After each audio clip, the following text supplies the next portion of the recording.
Multilevel marketing. क्या multilevel marketing कानूनी है? मल्टीलेवल मार्केटिंग अमेरिका और अधिकांश देशों में कानूनी है। यह बांग्लादेश, चीन और सऊदी अरब जैसे कुछ देशों में प्रतिबंधित है। संयुक्त राज्य अमेरिका में कानूनी होने के बावजूद एमएलएम व्यवसाय अभ्यास को अक्सर विवादास्पद माना जाता है, क्योंकि इसमें शिकारी भर्ती तकनीकों और अपने बिक्री प्रतिनिधियों के अवैतनिक श्रम का उपयोग किया जा सकता है। आलोचकों का कहना है कि एमएलएम व्यवसाय रणनीति में पिरामिड योजना से कई समानताएं हैं, जो अधिकांश देशों में अवैध है। मल्टीलेवल मार्केटिंग और पिरामिड स्कीम के बीच क्या अंतर है? एमएलएम और पिरामिड योजना के बीच मुख्य अंतर यह है कि क्या यह कानूनी विपणन रणनीति की परिभाषा के अंतर्गत आता है। संक्षेप में, एमएलएम रणनीतियां कानूनी हैं जबकि पिरामिड योजनाएं कानूनी नहीं हैं। एमएलएम और अवैध पिरामिड योजनाओं के बीच प्रमुख अंतरों में निम्नलिखित शामिल हैं।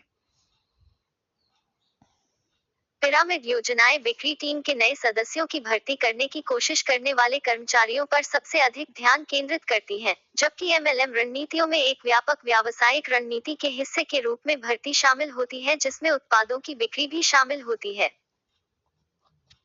एमएलएम सिस्टम को किसी भी उत्पाद के लिए बायबैक गारंटी की आवश्यकता होती है, जिसे बिक्री प्रतिनिधि बेचने में सक्षम नहीं होते हैं, जबकि पिरामिड योजना में ऐसा कोई समझौता नहीं होता है। एमएलएम एक वास्तविक उत्पाद या सेवा प्रदान करते हैं जिससे ग्राहक को लाभ होता है, जबकि एक पिरामिड योजना नए सेवा प्रतिनिधि सदस्यों से लगातार निवेश पर जोर देती है और उन्हें व्यवसाय में अधिक व्यक्तियों को भर्ती करने के लिए प्रोत्साहित करती है। एमएलएम रणनीतियां अधिक से अधिक उत्पादों को बेचने के लिए अपनी बिक्री टीमों में अधिक से अधिक लोगों को भर्ती करती हैं, जबकि पिरामिड योजनाएं अपने नवीनतम सहयोगियों के निवेश का लाभ उठाने के एकमात्र उद्देश्य के लिए अपनी बिक्री टीमों में अधिक से अधिक लोगों को भर्ती करती हैं।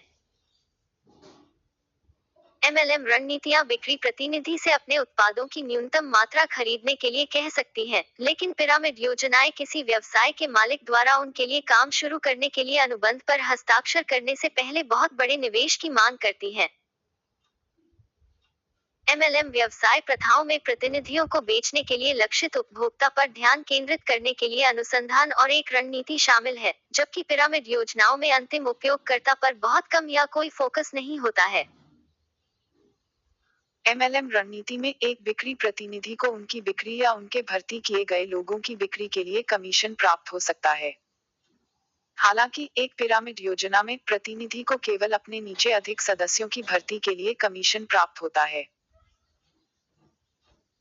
यह ध्यान रखना महत्वपूर्ण है कि हालांकि मल्टीलेवल मार्केटिंग कंपनियां कानूनी हैं, यहां तक कि सबसे सफल और नैतिक कंपनियां भी यह सुनिश्चित नहीं कर सकती हैं कि उनकी बिक्री टीम कोई आय अर्जित करेगी। कैसे बताएं कि कोई मल्टीलेवल मार्केटिंग कंपनी वास्तव में एक पिरामिड योजना है? मल्टीलेवल मार्केटिंग कंपनी की नैतिकता के बारे में अधिक जानने में रुचि रखने वाला कोई भी व्यक्ति बेटर बिजनेस ब्यूरो (बीबीबी) द्वारा उपलब्ध कराए गए टूल का उपयोग करके संगठन की जांच कर सकता है, जो एक गैर लाभकारी संगठन है जो व्यवसायों की वैधता और नैतिकता की जांच करता है। संघीय व्यापार आयोग (एफटीसी), अमेरिकी उपभोक्ता उत्पाद सुरक्षा आयोग और राष्ट्रीय श्रम संबंध बोर्ड भी एमएलएम की व्यावसायिक प्रथाओं में रुचि रखने वालों के लिए सहायक संसाधन हैं। एफटीसी के अनुसार, लोग निम्नलिखित संकेतों पर ध्यान देकर मूल्यांकन कर सकते हैं कि एमएलएम वास्तव में एक पिरामिड योजना है या नहीं। प्रतिनिधियों को बड़ी मात्रा में इन्वेंट्री खरीदने की आवश्यकता होती है। आय भर्ती किए गए जनप्रतिनिधियों की संख्या पर आधारित होती है, न कि उपभोक्ताओं को बेचे गए उत्पादों की संख्या पर। कंपनी में किसी विशेष स्तर पर या उच्च पद पर बने रहने के लिए प्रतिनिधि को स्वयं उत्पाद खरीदने होंगे। एमएलएम में निवेश करने से बचने के लिए लोगों को सतर्क रहना चाहिए, सवाल पूछना चाहिए और कंपनी की प्रतिष्ठा और व्यावसायिक प्रथाओं पर शोध करना चाहिए। उन व्यवसायों के उदाहरण जो बहुस्तरीय विपणन का उपयोग करते हैं। घरेलू नाम वाली कई कंपनियां एमएलएम रणनीतियों का उपयोग करती हैं। इन कंपनियों में से कई वैध व्यवसाय हैं।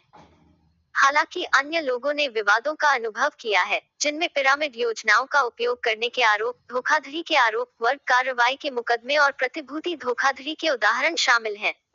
कुछ पर खतरनाक उत्पाद बेचने या वेतन भुगतान कानूनों को तोड़ने का भी आरोप लगाया गया है। विवादों के बावजूद भी कई एमएलएम कंपनियां बहुत लाभदायक साबित हुई हैं।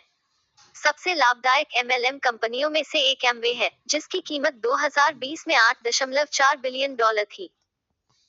मल्टीलेवल मार्केटिंग का उपयोग करने वाली कुछ अन्य प्रसिद्ध कंपनियों में शामिल हैं A1 हर्बालाइफ, लुलारो, मैरी केया। सुगंधित, टपरवेयर। इसे आखिरी बार नवंबर 2021 में अपडेट किया गया था। मल्टीलेवल मार्केटिंग MLM के बारे में पढ़ना जारी रखें। आपके व्यवसाय को बढ़ावा देने के लिए 12 सोशल मीडिया